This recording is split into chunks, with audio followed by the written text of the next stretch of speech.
Vitajte na stránke esat.sk. V tomto krátkom inštruktážnom videu vám ukážeme, ako na našej stránke nakupovať. Predpokladajme, že si chcete zakúpiť nejaký produkt. Môžete vyberať buď z ľavého menu, alebo scrollujete na domovskej stránke, pokiaľ vás niečo nezaujme. Pokiaľ taký produkt nájdete, tak samozrejme na ňo kliknete. V tomto prípade môžeme napríklad zvoliť na ilustráciu tento produkt. Klikneme na ňo, otvorí sa nám podrobnejšia predajná stránka, kde vidíme zásuvku PowerCube Originál a môžeme si prezrieť podrobnejšie informácie o tomto produkte. Predovšetkým, či je produkt s skladom a samozrejme takisto aj jeho cenu. V tomto okamžiku taktiež môžeme upravovať množstvo. V prípade, že by sme chceli zakúpiť viacero týchto produktov, tak si môžeme zvoliť túto možnosť a naklikať si toľko produktov, respektíve toľko kusov, koľko chceme zakúpiť.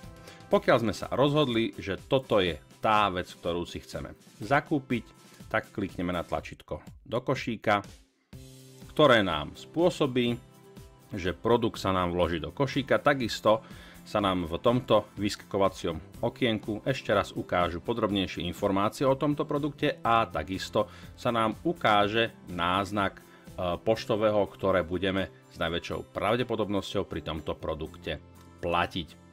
Prejdeme do košíka, pokiaľ už samozrejme nechceme nakupovať ďalej, a vidíme takisto aj postupnosť krokov, ktoré nás čakajú v nákupnom procese. Nachádzame sa v kroku číslo 1, sme v nákupnom košíku, vidíme tu produkt, jeho popisok, počet kusov, jeho cenu. Chceme sa posunúť v tomto procese ďalej, takže prejdeme k objednávke a v tomto kroku si môžeme zvoliť jednak spôsob dopravy, teda Slovenská pošta, kuriér, UPS Slovenská pošta, uloženie zasielky na pošte, osobný odber na predajni v Kežmarku a DHL Slovensko s jednotlivými cenami za jednotlivé spôsoby dopravy. Takisto môžeme zvoliť aj možnosť platby, a to je buď dobierka, alebo je to v hotovosti pri prevzatí. Rozklikneme sa teda na tú možnosť, ktorá nás najviac zaujíma, a zvolíme pokračovať. Samozrejme, v tomto prípade sa nám takisto nacenilo poštovné, nacenilo sa nám spôsob dopravy a vidíme tu konečnú cenu, ktorú budeme platiť za túto objednávku. Posunieme sa ďalej v procese objednávania a dostali sme sa k informácii o doručovacích údajoch, to znamená k údajoch, na ktorú adresu tento produkt má byť doručený. Máme tu niekoľko možností, buď nakupujeme prvýkrát, a v tomto prípade zadám osobné údaje, fakturačné údaje, takisto aj firemné údaje, pokiaľ objednávame tovar do firmy. Prípadne je tu možnosť, že chceme tovar doručiť na nejakú inú adresu, napríklad do práce.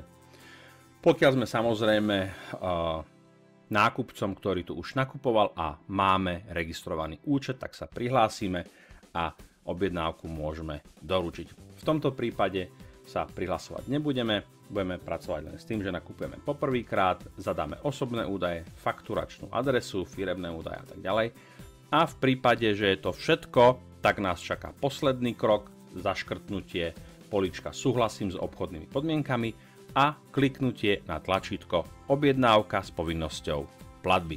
V tom okamžiku je objednávka založená a nákupný proces je ukončený.